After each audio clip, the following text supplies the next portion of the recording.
Hey everyone, with me today is my long-term friend who I've wanted to interview for a long time.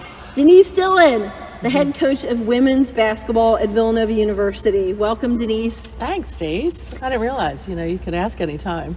We talk enough. No. And some background for the folks watching. I have known Denise since I was 12 years old. We played on the first Comets team together. We played against each other, St. Pius, St. Annie's, where you guys won in 8th grade. High school for O'Hara, and then Villanova for basketball, which was awesome. So it's been a long friendship.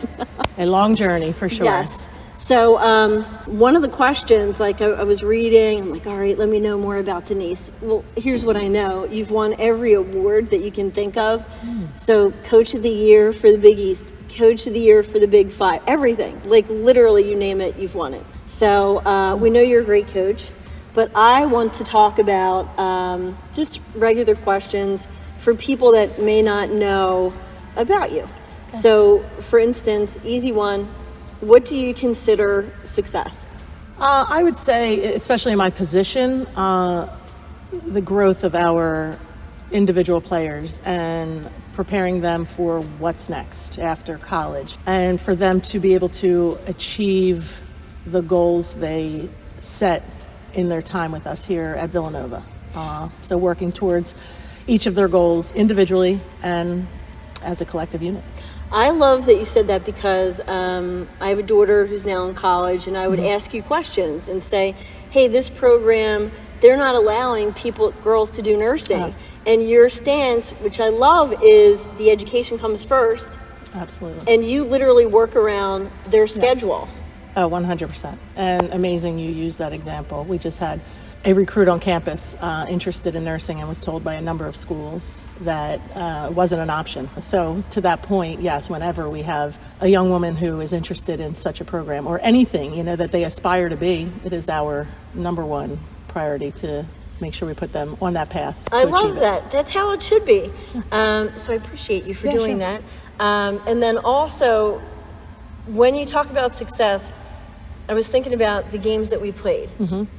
And honestly, I can't remember most of them. Yeah. I remember afterwards, the friendship after that. And the wins and losses are, it's important. I mean, you're the head coach. Yes, wins are important. There's no doubt. But I love how you treat the players, but then also your definition of success. You didn't mention anything about basketball. Sure, yeah. I think results take care of themselves when you do right by each other, and when you work each day for something again you aspire to achieve, and then the results will take care of themselves. I agree. As a player, you remember games, but maybe not the final outcome. You remember the relationships, you remember the experiences, and that's what it's all about, the opportunity.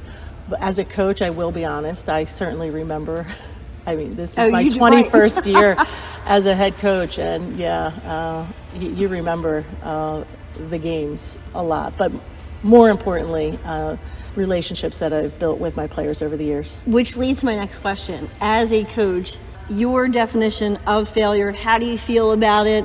And for me, I think you just alluded to, you remember certain games. So you probably remember pain points, yes, the highs. Sure. But how do you take those failures moving forward? It's, you certainly, you try and embrace, you hear it from day one in life in general. Failure is what makes us stronger. And the reality is, especially as you get older and wiser, it's 100% accurate. Right. So it's then just trying to translate that and explain that to, again, young women who they want to succeed, they want to win, they want to be great, but convincing them that it only makes you better. I love that.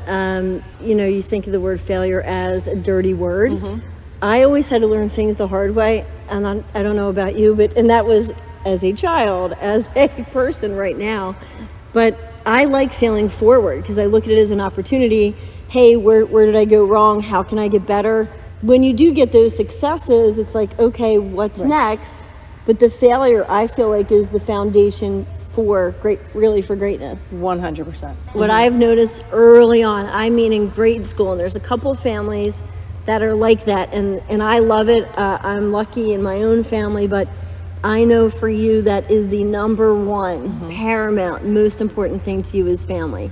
Now, how do you weave that into coaching?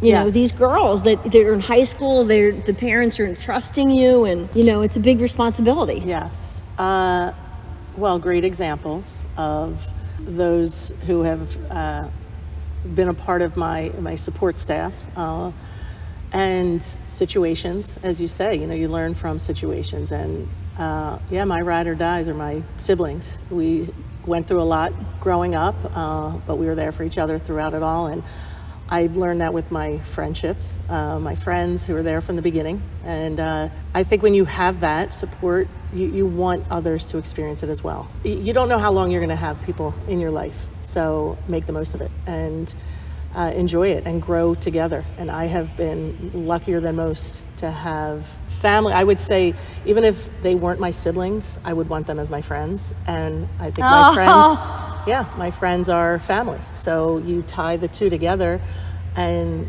my teams have seen that, the players, and they see it with my staff. I feel like I have tremendous staff, not just because they're great coaches, but they're great people. And we've become friends over the years, and the team sees that, so they develop that relationship with their teammates, and they're going to be forever friends, just as we are. That's what you hope.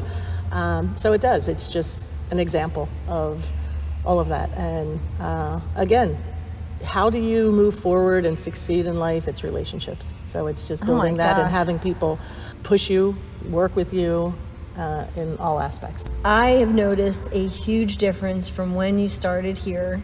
Back when we played, and this is no joke, folks, there were like 50 people would go to the Villanova game, and it was almost like a movie. Now I take my dad there. You're a former coach, or I take my kids there, and it is so much fun.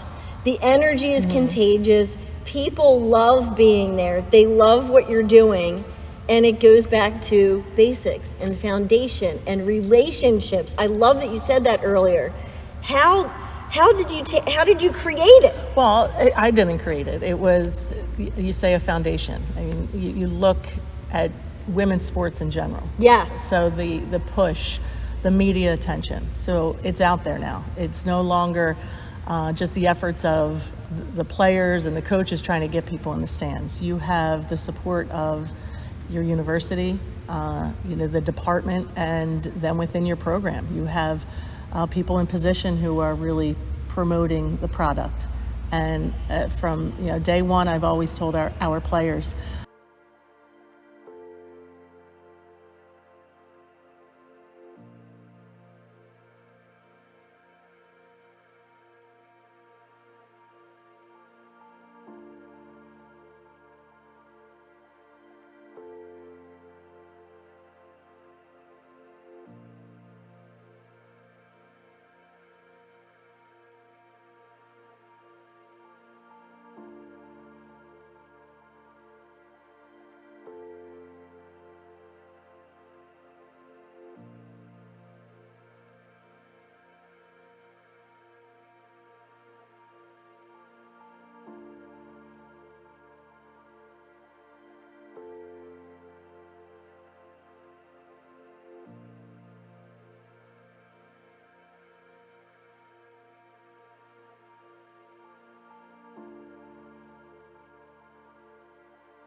So for this coming year, what do you see happening? What do you want to share with people? Yeah, what I'm most excited about this upcoming year is the growth and development of our younger players now jumping into their junior year.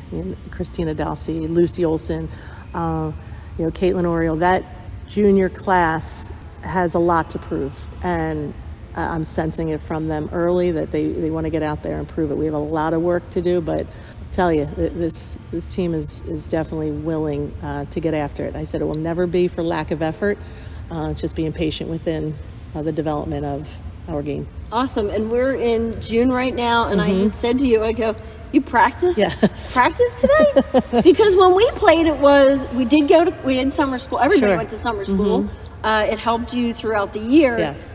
But then it was, okay, workout maybe, and now it's Right. like, Oh, yeah. here's what we're doing. Yeah, it's part of the schedule. You have summer session, a lot of training in the summer, and I think that's the best opportunity to develop different parts of your game. I'm really fortunate because we have 2 players in Lucy and Chris who are heading over to China to play for USA gosh. basketball for 3-on-3. That's awesome. So, yeah, the opportunities in the last 25 years for our players is immeasurable, and I remind them of it. And Good. they embrace it. They're gracious for these opportunities, and they're making the most of it. So that's what we want to see. That's incredible. So not to be missed, 23-24 season at Villanova. Yes, It's going to be another great year. What has been your experience working with me? Okay. If No you, pressure. No, if you want a house of your dreams and what fits you and your family, Stacie Koroly is number one. I mean, I have been fortunate to buy a few homes in the past 18 years, and Stacie has made it happen and found everyone that I've absolutely loved and has worked well for me and my family. And there you have it, Hall of Fame player from Villanova University, Coach of the Year, Coach of the Year, Coach of the Year. There it is. Denise Dillon, thank you. Yeah.